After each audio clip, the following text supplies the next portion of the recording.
नमो अरिहन्ताणम् नमो सिद्धाणं नमो आयर्याणं नमो वज्झायाणं नमो लोये सवसाहुणम्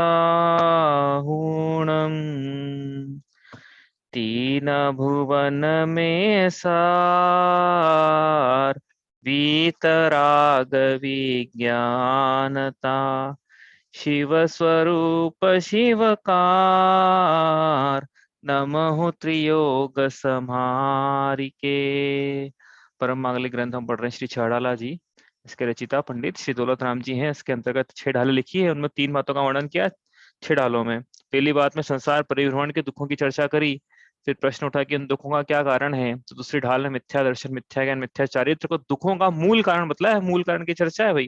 जिनवाणी पढ़े तो विशेष बात निकले ना कोई। ये तो कोई बोले रोटी कपड़ा मकान बिजली सड़क पानी ये दुखों का कारण है, तो कोई भी बता देगा ये तो विशेष बात जो मूल कारण है वो उसकी चर्चा करी अपन ने दूसरी ढाल में। तो इन दुखों से बचने का क्या उपाय है भाई। मिथ्या दर्शन ज्ञान चाहे तो यदि दुखों का मूल कारण है तो सम्यक दर्शन धर्म का मूल है।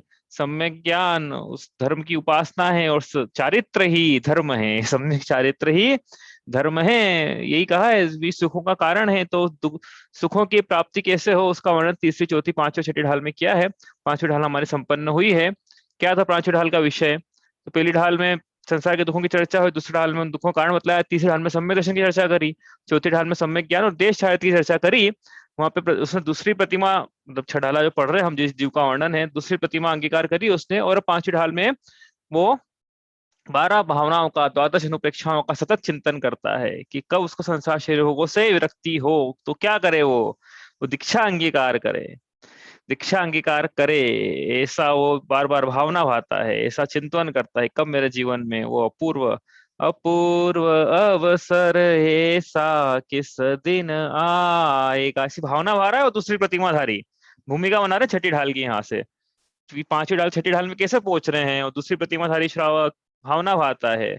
अपूर्व अवसर ऐसा किस दिन आएगा, कब होऊंगा भायांतर निर्ग्रंथ, जब संबंधों का बंधन तीक्ष्ण छेद कर विचरूंगा कब महत पुरुष के पंथ, जब।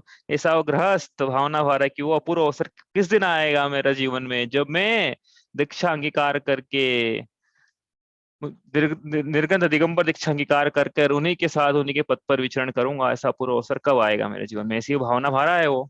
तो भावना भरा है तो अब क्या हो रहा है। एक सेकंड, कुछ प्रॉब्लम आ रही है इसके व्यूज में।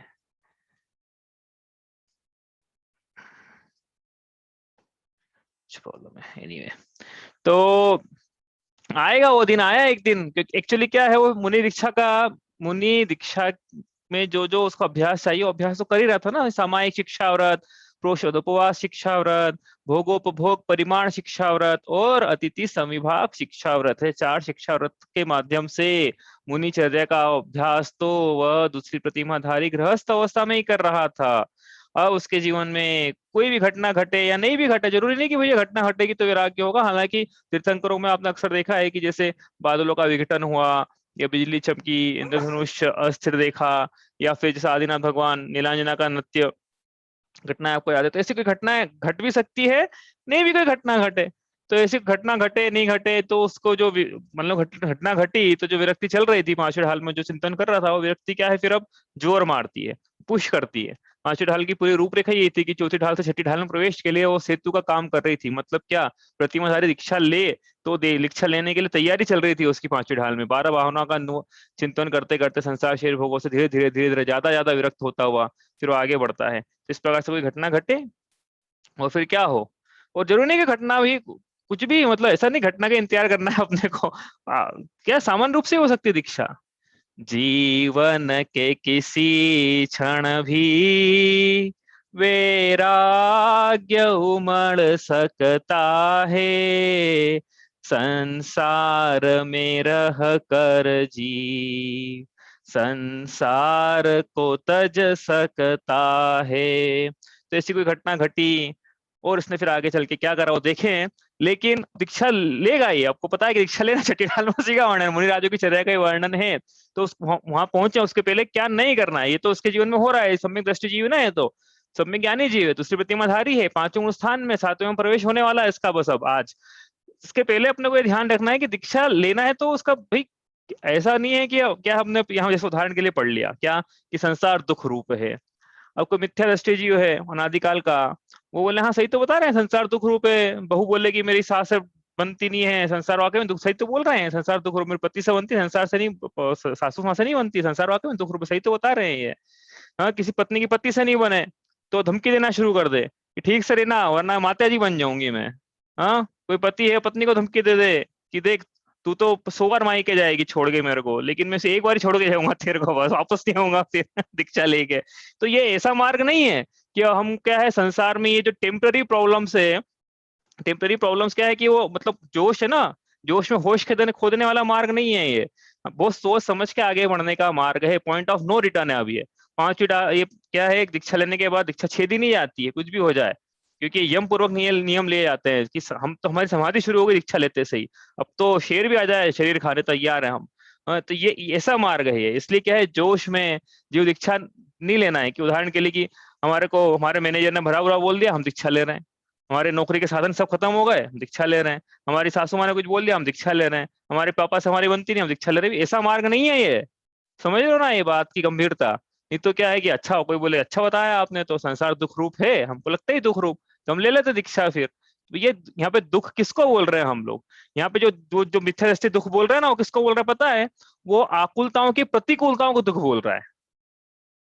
हाँ, सम्यक दृष्टि जीव नहीं है, मतलब वो आकुलताओं की प्रतिकूलताओं को दुख बोल रहा है। यहाँ तो हम आकुलताओं की अनुकूलताओं को भी दुख रूप बोल रहे हैं। तो जो जीव आकुलताओं की अनुकूलताओं को दुख रूप देखता है, जानता है, मानता, अनुभव करता है, वो दीक्षा के मार्ग पे आगे बढ़ता है।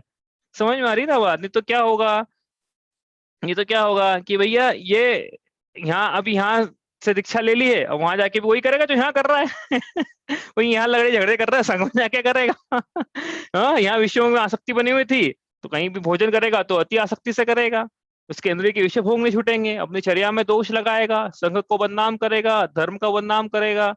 हाँ, धर्म फिर लोग बोलेंगे कि देखो कहने के लिए तो वस्त्र तक धारण नहीं करते हैं, और फिर इनको क्या एसी चाहिए, कूलर चाहिए, चलने के लिए बग्गी चाहिए, सब साधन चाहिए, छोटी गृहस्थी छोड़ के बड़ी गृहस्थी बसा ली।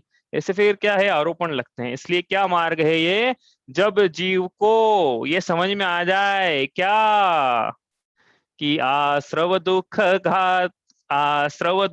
कार घने रे, बुद्धिवंत तिन्हें नीरवे रे, कि आश्रव दुख रूप है वास्तव में। तो फिर ये वो आश्रव को मिटाने के लिए इस मार्ग पर आगे बढ़ता है। आश्रव दुख का अर्थ नहीं समझ में आ रहा है तो एक शब्द में, जब जीव को ये पूरा पूरा मतलब श्रद्धांत तो था ही इसके, लेकिन क्या श्रद्धांत था कि राग दुख का कारण है, ये इसको श्रद्धांत था।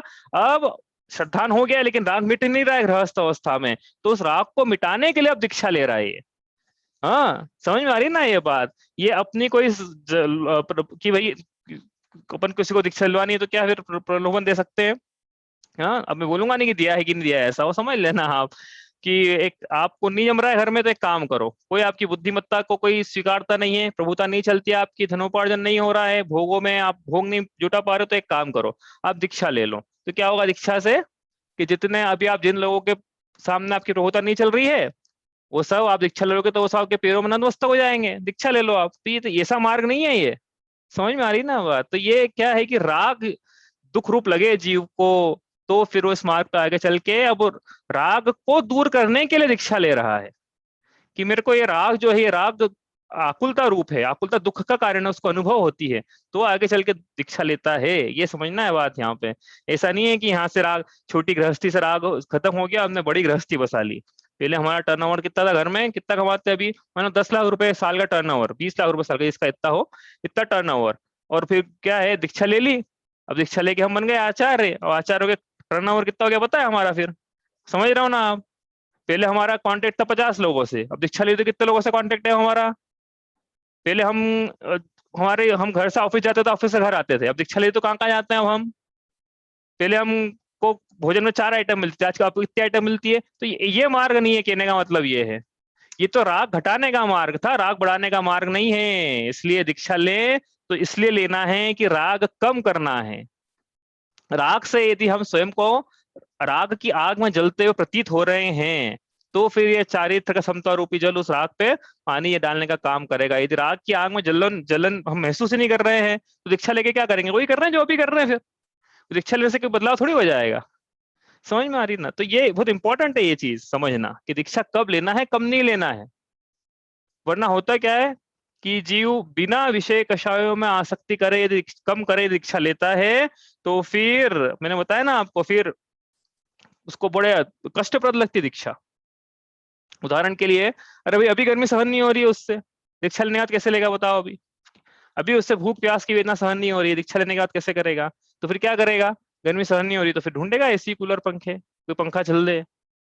ये तो अभी आज का बोल रहे हैं हम लोग, नहीं तो बोलना तो वास्तव में ये चाहिए था। फिर ढूंढेगा क्या कि मतलब क्या ढूंढेगा फिर वो?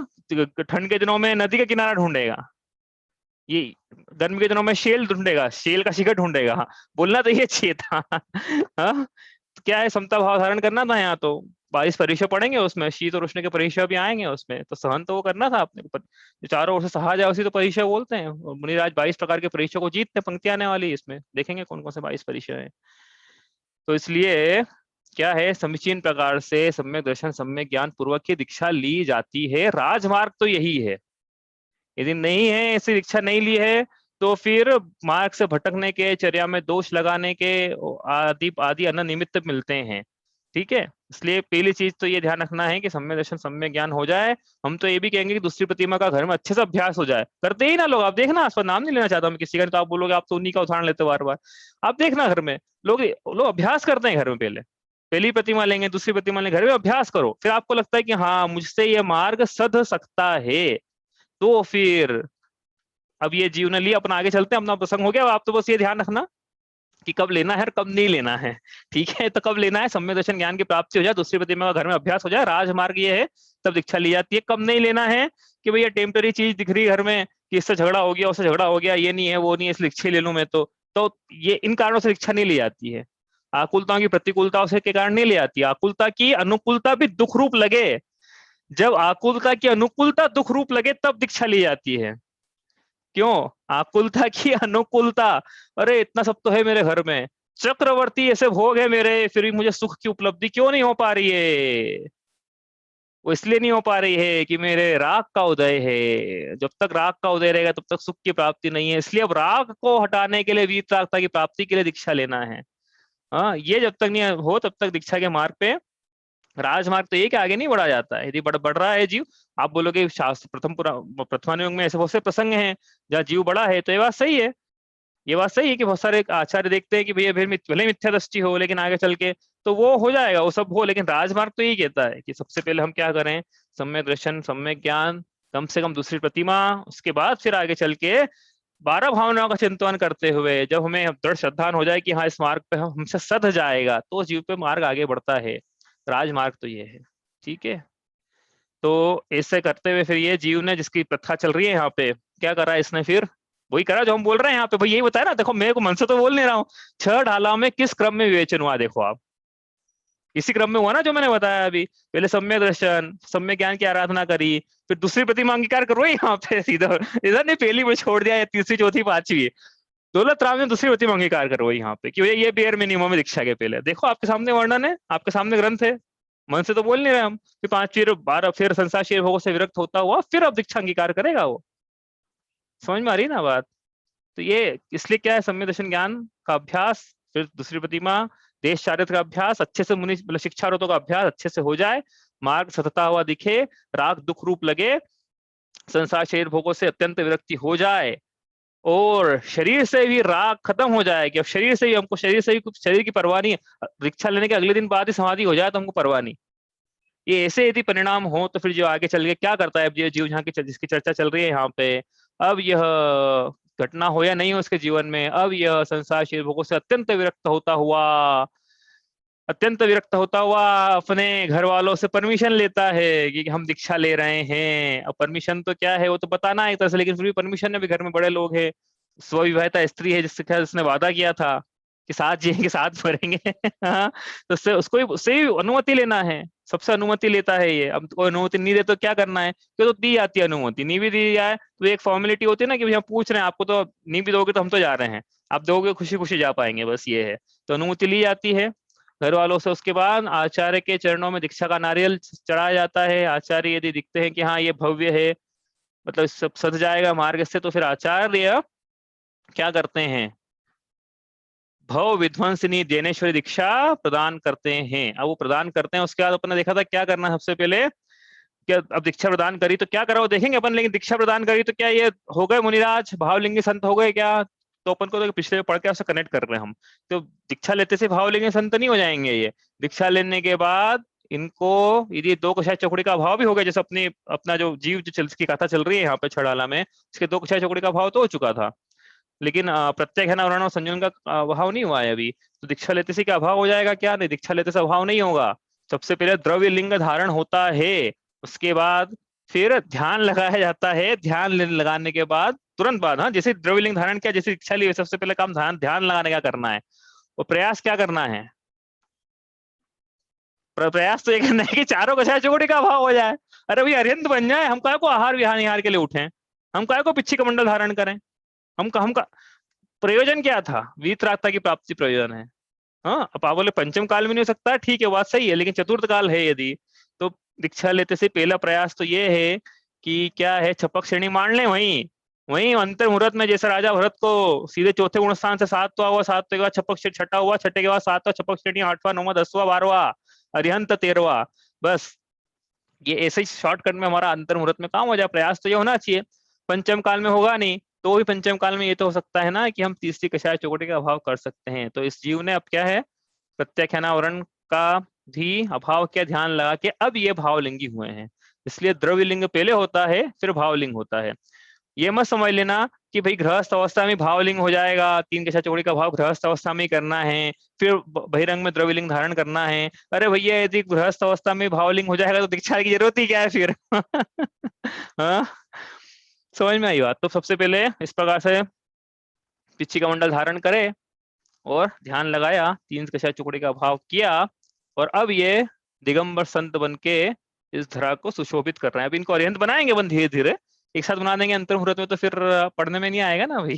तो इसलिए अब इन्होंने दीक्षा अंगीकार करी है। ठीक है, अब यहाँ से दीक्षा, अब ये बन गए जिस निगोदिया की हमने कथा शुरू करी थी, तास भ्रमण की है बहु कथा, उस निगोदिया ने सांस श्वास के 18 बार लब्ध पर्याप्त तक निगोदिया में अपना जीवन जन्म मरण किया है। अब वो ये जीव आज दिगंबर संत बन के विराजमान है। ठीक है, इसकी कहानी चल रही है ये, भाई हमारी कहानी चल रही है, हमको भी ऐसा करना है। हमारा पास्ट हो गया, ये हमारा फ्यूचर है। भूतकाल जो आपका वो मेरा वर्तमान, वर्तमान जो आपका वह भविष्य मम जान। की हे भगवान, जो आपका भूतकाल था वो मेरा वर्तमान है, और आपका जो वर्तमान है वो मेरा भविष्य है। तो ये मतलब छड़ाला में भूत का वर्णन हो गया, जो भविष्य का वर्णन होने वाला है अपने साथ में उसका यहाँ वर्णन चल रहा है। मतलब क्या है, हमारी बायोग्राफी है ये, इस तरह से पढ़ना है कि अपनी बायोग्राफी चल रही है ये। ठीक है, तो पांचवी ढाल के बाद अब इसने जीवन छठी ढाल में प्रवेश, मतलब क्या है, दीक्षा अंगीकार कर ली। अब यहाँ पे जो वर्णन चलेगा छठी ढाल में, क्या चलेगा, वो दो बातों का प्रमुखता से वर्णन है, दो टॉपिक आएंगे इसमें। पहला है फर्स्ट हाफ में मुनिराजों का बहिरंग चारित्र कैसा होता है, मतलब 28 मूल गुणों की प्रमुखता से चर्चा आएगी, नाम ले लेके चर्चा आएगी, एक भी मूल गुण नहीं छोड़ेंगे। 28 मूल गुण मुनिराजों के, उनकी यहाँ चर्चा आएगी। 28 मूल गुणों के अलावा 22 परिशह और 12 32 उत्तर गुण भी होते हैं, उन उत्तर गुणों की यहाँ चर्चा आएगी। उसके बाद आचार्य के 36 मूल गुणों की चर्चा अलग से नहीं है, थोड़ी सी एक आध पंक्ति है, तो वहीं से अपन आचार्य के 36 मूल गुण वहीं से निकालेंगे। उपाध्यायों के 25 मूल गुणों की चर्चा यहाँ अलग से नहीं है, थोड़ी सी चर्चा कर लेंगे। तो इस प्रकार से आचार्य परमेष्ठी, उपाध्याय परमेश्वर, साधु परमेष्ठी के क्रमशः 36 25 28 मूल गुणों की यहाँ चर्चा आएगी। प्रमुखता चर्चा है वो साधुओं के 28 मूल गुणों की है, बाकी जो चर्चा प्रमुखता से नहीं है लेकिन हम पूरी कर लेंगे यहाँ पे। इस प्रकार से पंच परमेष्ठी विधान क्या होगा, तो आपने देखा होगा अरिहंत भगवान के 46 और सिद्ध भगवान के 8, हाँ, आचार्य परमेष्ठी के 36, उपाध्याय परमेष्ठी के 25 और साधु परमेष्ठी के 28 ऐसे अर्घ चढ़ते हैं। तो वो अर्घ मूल गुणों के अर्घ हैं। तो यहाँ इस प्रकार से चर्चा आएगी। तो फर्स्ट हाफ में तो मूल गुणों की चर्चा है। सेकेंड हाफ में क्या है कि अरे भैया इन्होंने दीक्षा धारण क्यों की थी? तो मुनिधिराज बने रहने के लिए थोड़ी की थी। क्यों दीक्षा धारण की थी? कि पूर्ण वीतरागता की प्राप्ति हो हमें। तो पूर्ण वीतरागी बनाएंगे इसको, इस जीव को सेकेंड हाफ में। और वीतरागी जैसे ही बनता है, जो छपक श्रेणी में आपको पता है अंतर मुहूर्त में क्या होता है, अरिहंत पना निश्चित है। तो अरिहंत पने की प्राप्ति इसी ढाल में। और वही जीव जो पहले निगोद था पहली ढाल के पहली पंक्ति में, वही अब छठाला की सेकेंड हाफ में लगभग अंतिम पंक्तियों में सिद्ध परमेश्वर के रूप में विराजमान करवाएंगे। इस प्रकार से नर से नारायण कैसे बना जाता है, हाँ, भक्त को भक्त भगवान कैसे बनता है, उसकी चर्चा चली रही है वैसे तो। लेकिन अब वास्तव में मनुष्य गति का जीव सिद्ध शिला को कैसे प्राप्त करेगा, उसकी यहाँ चर्चा आने वाली है। तो पहले बहिरंग में 28 मूलों की चर्चा है, बहिरंग चारित्र की चर्चा है, फिर अंतरंग चारित्र में शुद्धोपयोग का वर्णन है, अरिहंत पने का सिद्ध पने का वर्णन है, और अंत में जाके फिर छठी अंत में जाके सीख है, फिर कंक्लूजन है कि अब करना क्या है साहब। एक सवा साल हो गया है पढ़ा रहे हो, अब करना क्या है? तो सीख वो जो बता दिया अनेक बार वापस रिपीट करेंगे कंक्लूजन में। तो ये कंक्लूजन इस प्रकार से इसकी रूपरेखा है। ठीक है, आगे चलें। कुछ पूछना है आपको? तो नहीं तो अपन शुरू करते हैं।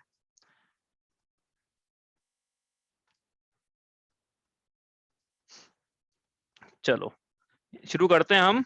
मुक्ति का तीसरा चरण मतलब सम्यक चारित्र की चर्चा। मतलब एक शब्द में बोलना सम्यक चारित्र का वर्णन है कि सम्यक दर्शन का हो गया सम्यक तीसरे ढाल में, सम्यक ज्ञान का हो गया चौथे ढाल में, सम्यक चारित्र का आप बोलोगे हो तो क्या चौथे ढाल के सेकंड हाफ में भी, और देश चारित्र का था।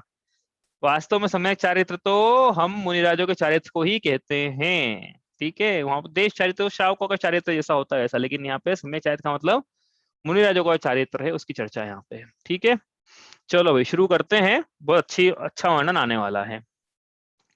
षटकाय जीवन हननते सब विधि दरब हिंसा टरी, रागादि भाव निवारते हिंसा न भावित अवतरी, जिनके न लेश मृषान जल मृण हूँ बिना दियो गहे, 8-10 सहस विधिशील धर चिद ब्रह्म में नितरमि रहे। पहली पंक्ति से वर्णन शुरू हो गया है। किसका वर्णन शुरू हो गया है? हमने बताया ना 28 मूलों की चर्चा है, पहली पंक्ति से शुरू हो गई। उज्जीवन अंगीकार कर ले, दीक्षा ले ली, अब मुनिराज बन गए वो 28 मूल गुणों का यहाँ पे वर्णन शुरू हो गया है कि अब कैसे कैसे। तो सबसे पहला प्रश्न तो मूल गुण कैसे कहते हैं? हम बोल रहे हो मूल गुण मूल गुण मूल गुण, क्या होते हैं मूल गुण? जो गुणों में मूल है उसे मूल गुण कहते हैं जो गुणों में मूल है मतलब आधार। जैसे वृक्ष का मूल होता है ना, वैसे मूल नहीं है तो वृक्ष नहीं है, वैसे ही मूल गुण नहीं है तो जिनके मूल गुण नहीं है उनका उस प्रकार का पद नहीं है।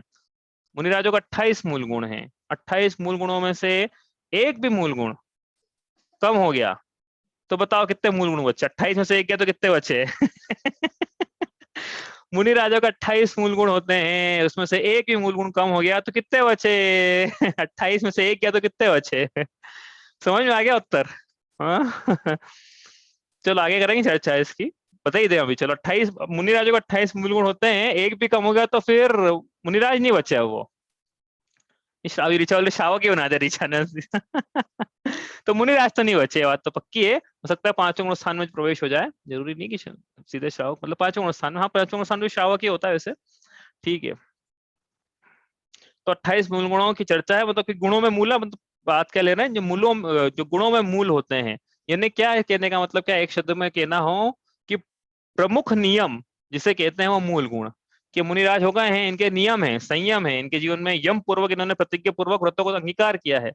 हाँ, तो क्या नियम है उनकी यहाँ चर्या है। ठीक है, अभी शुरू करें हैं उसके पहले अच्छा मुझे याद आ गया, बता देता हूँ, डिस्क्लेमर दे देता हूँ भैया, नहीं तो भी कुछ हो जाए पढ़ने के पहले ही।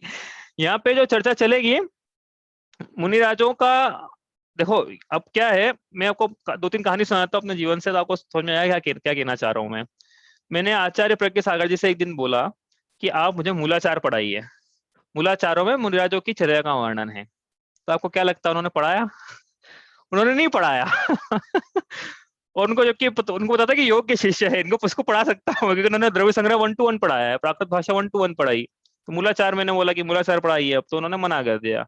क्यों मना कर दिया? कि मूलाचार तो तभी पढ़ाया जाता है जब दीक्षा का नारियल आप चढ़ा, तो हम पढ़ा देंगे आपको। तो मैंने बोला कि कुछ बताया कारण मैंने। तो फिर उन्होंने बोला कि ऐसा नहीं हो सकता है, कारण यह है कि यदि हम आपको मूलाचार पढ़ा देंगे तो आप हमारी चर्या में ही दोष देखने लग जाओगे। तो यहाँ पे प्रसंग चल रहा है, ये पहलो आचार अंग बखानो। दिनवाणी के 12 अंग है। पहला अंग है आचार अंग, जिसमें मुनि राजों का आचरण कैसा होता है, उसकी चर्या है, उसका यहाँ पे सार है। ठीक है, तो ये सार पढ़ रहे हैं मूलाचार का, भगवती आराधना का, मुनि राजों की चर्या का, आचार अंग का। तो क्यों पढ़ना है, क्यों पढ़ना है ये सार? इसलिए नहीं पढ़ना है कि ये सार देखकर अरे ये मुनिराज के तो ये मूल गुण पाया ही नहीं जाता है, इसलिए अब इनको नमस्तुके ना, दूसरों की निंदा करने के लिए नहीं पढ़ रहे हैं यहाँ पे हम, दूसरों की निंदा करने के लिए नहीं पढ़ रहे। ध्यान रखना हम कि हम ये पढ़ लें 28 मूल गुण और फिर कंपेयर करने लग जाए मुनिराजों की चर्या को इस छठे वाले की छठी ढाल से, कि ये तो इनके पाया जाता है कि नहीं ऐसा, इनके पाया जाता है कि नहीं ऐसा, इनके लेश मशाना ऐसा तो लिखा हुआ है यहाँ पे, इनके लेश मात्र मिथ्या वचन नहीं है। तो मुनिराज जो आए हमारे नगर में, इनके है कि नहीं है, पाया जाता है कि नहीं, तो ये ऐसे गड़बड़ नहीं हो जाए। दूसरों के दोषों को देखने के लिए हमने पहले ही दूसरी ढाल में जब घृत मिथ्यात्व की चर्चा आई थी या अन्य प्रकार से चर्चा आई थी, तो हमने ये बोला था हम बार बार कि दूसरों के दोषों को देखने के लिए नहीं पढ़ रहे हैं हम ये हम जो इसके पहले पढ़ा था वो तो हम अपने दोषों को देखने के लिए पढ़ रहे थे, और अब जो पढ़ रहे हैं यहाँ पे, हम यदि दीक्षा लेंगे,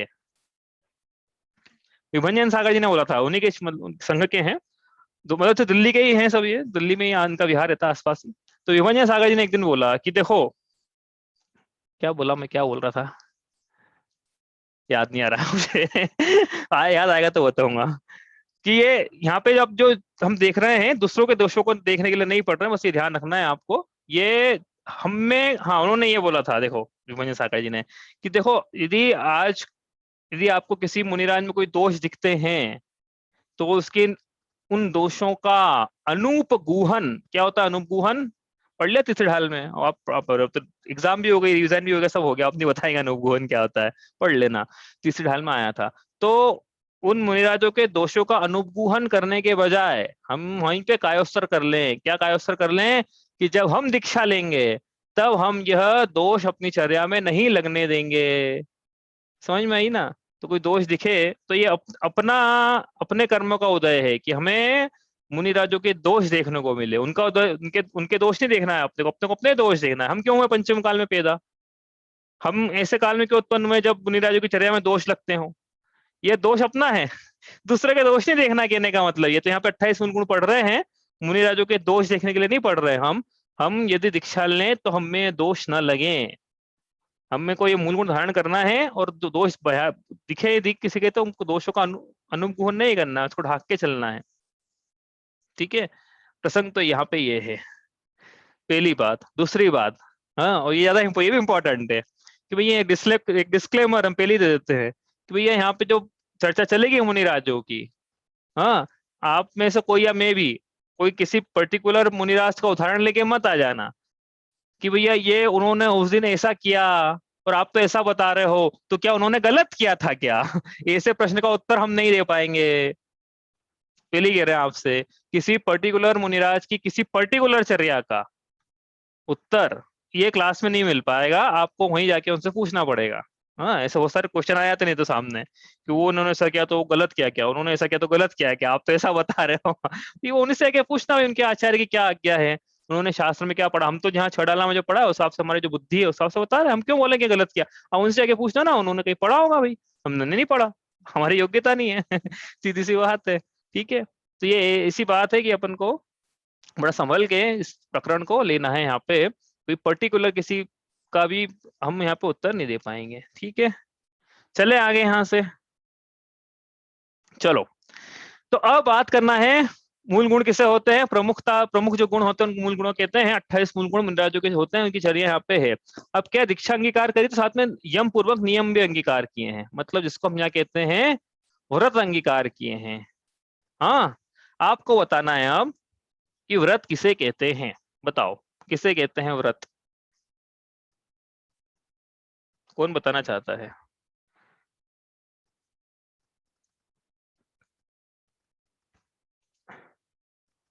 परिभाषा याद है व्रत की? नहीं याद है? पापों पापों का प्रतिज्ञा पूर्वक त्याग करना। हाँ, पांच पापों का प्रतिज्ञा पूर्वक आजीवन त्याग करना, इसे एक व्रत कहते हैं। परिभाषा याद होनी चाहिए, नहीं तो आप बोलोगे रात्रि भोजन का व्रत है और 16 कारण व्रत है और पता नहीं क्या क्या बोलेंगे। पापों का त्याग, पांच पापों का प्रतिज्ञा पूर्वक आजीवन, रटी होना चाहिए, पर नींद में कोई पूछ ले व्रत किसे कहते हैं। पांच पापों का प्रतिज्ञा पूर्वक आजीवन त्याग करना व्रत है। व्रत के दो भेद कहे थे हमने, कौन कौन से दो भेद कहे थे? हाँ, व्रत के दो भेद, सम्यक ज्ञानी होय बहुरी दृढ़ चारित लीजे, एक देश अरु सकल देश तसु भेद कहीजे। तो वहीं से व्रतों के दो भेद किए थे भैया, देश व्रत, एक तो देश व्रत थे और एक अरे देश व्रत मतलब वहां पे लेना एक देश व्रत, ये ऋचा बोले दिख रहा था वहां पे देश व्रत बोला ना, वहां पे एक देश व्रत, ठीक है, एक देश, और यहाँ पे सकल व्रत, ठीक है। तो एक देश व्रत क्या था? पांच पापों का प्रतिज्ञा पूर्वक एक देश आजीवन त्याग करना है, मतलब पांच पापों का एक देश त्याग करना है प्रतिज्ञा पूर्वक आजीवन। एक देश त्याग करना है मतलब स्थूल त्याग करना है पांच पापों का। तो वो जो व्रत होते हैं वो देश व्रत, वो श्रावक के होते हैं। और ये है मुनिराज, इनके क्या होंगे? इनके सकल व्रत, जिन्हें महाव्रत भी कहा जाता है, क्योंकि उन्हें अणुव्रत कहा था हमने, कोई देश व्रत को अणुव्रत कहा था, छोटे व्रत हैं। तो ये छोटे हैं, वो छोटे थे, तो ये बड़े हैं, बड़े मतलब महान है, महाव्रत, ठीक है। तो वो देश व्रत थे, ये सकल व्रत थे, वो अणुव्रत थे, ये महाव्रत है। क्या होते हैं फिर महाव्रत? पांच पापों का प्रतिज्ञा पूर्वक आजीवन त्याग, ये तो व्रत था। पांच पापों का एक देश आजीवन प्रतिज्ञा पूर्वक त्याग, ये देश व्रत है। तो एक देश के जगह क्या शब्द उपयोग करना है अपने को? पूरी तरह से, सकल देश, पांच पापों का पूर्ण पूरी तरीके से आजीवन प्रतिज्ञा पूर्वक त्याग करना, यह सकल व्रत है। इन्हें ही महाव्रत कहा है हमने, ठीक है, इसे महाव्रत कहते हैं, ठीक है। यही बात समझ में? तो देश व्रत क्या होते हैं और सकल व्रत क्या होते हैं, अणुव्रत क्या होते हैं और महाव्रत क्या होते हैं। अणुव्रत और देश व्रत में चौथी ढाल के सेकंड हाफ में पढ़े थे, और यहाँ पे ये बोला था वहां पे कि महाव्रतों की चर्चा छठी ढाल में आएगी, तो अब शुरू कर रहे हैं हम, ठीक है। तो यहाँ महाव्रतों की चर्चा है, यहाँ सकल व्रतों की चर्चा है, और साथ में यहाँ पर सकल चारित्र की चर्चा है। अब चारित्र किसे कहते हैं, ये परिभाषा है, आपसे नहीं पूछ रहे भैया, आपको थोड़ा रिवीजन करना पड़ेगा। क्या एक बार में एक से एक सेकंड में जवाब आना चाहिए? बताना चाहता चारित्र किसे कहते हैं, बताओ, चारित्र किसे कहते हैं? आचरण को आप रूप में लीन रहो, फिर सम्यक चारित्र सोई। अपने आप में लीन रहना, अपना आचरण को चारित्र कहेंगे। ये तो अपन ने जो परिभाषा बनाई थी वो बताओ ना, अपन ने जो लिखी थी क्लास में।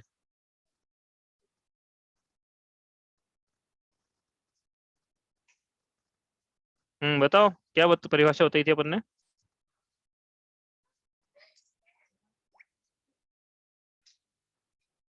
नहीं याद है चारित्र की परिभाषा? चारित्र की परिभाषा याद नहीं ना, तो ये अभी ये जो चारित्र की परिभाषा याद नहीं, तो छठी ढाला की छठी ढाला ना, इसकी भूमिका समझ में नहीं आ रही। इसका मतलब ये कि क्या भूमिका है इसकी। देखो अपन ने बोला था चारित्र किसे तो कहते, समझ में आ गई, भूमिका तो हाँ समझ में आ गई, सिर्फ डेफिनेशन नहीं आ रही है। डेफिनेशन तो वो भूमिका में डेफिनेशन है ना। मोह तिमिरापरणे दर्शन लाभात वाप्त संज्ञान राग देश निवृत्ते चरणम प्रतिपद्यते साधु। जी परिभाषा रत्नाकर शावकाचार्य में लिखी है कि चारित्र किसे कहते हैं? जिनके मोह सम्यक मिथ्या दर्शन मिथ्या ज्ञान का नाश हो गया है, जिन्हें सम्यक ज्ञान की प्राप्ति हुई है, ऐसे सज्जन पुरुष राग देश की निवृत्ति के लिए बहिरंग में पांच पापों का त्याग करते हैं। तो क्या है चारित्र? चारित्र पांच पाप, बहिरंग में पांच पापों की निवृत्ति पूर्वक आत्मा में राग देश का अभाव करना, यह चारित्र है। या आत्मा में वीतराग परिणामों की उत्पत्ति होना। अरे वीतराग का कोई चारित्र कहा है? चारित्र क्या है? आत्मा का गुण है। पहले शुरुआत की थी यहाँ से, आत्मा के तीन गुणों की चर्चा होगी यहाँ पे, दर्शन ज्ञान चारित्र। तो चारित्र दर्शन की समीचीन पर्याय सम्यक दर्शन, ज्ञान की सम्यक ज्ञान, चारित्र की सम्यक चारित्र, मतलब वीतरागता है ना।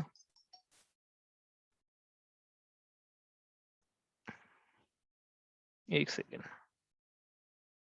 वीतरागता समझ में आ रही बात?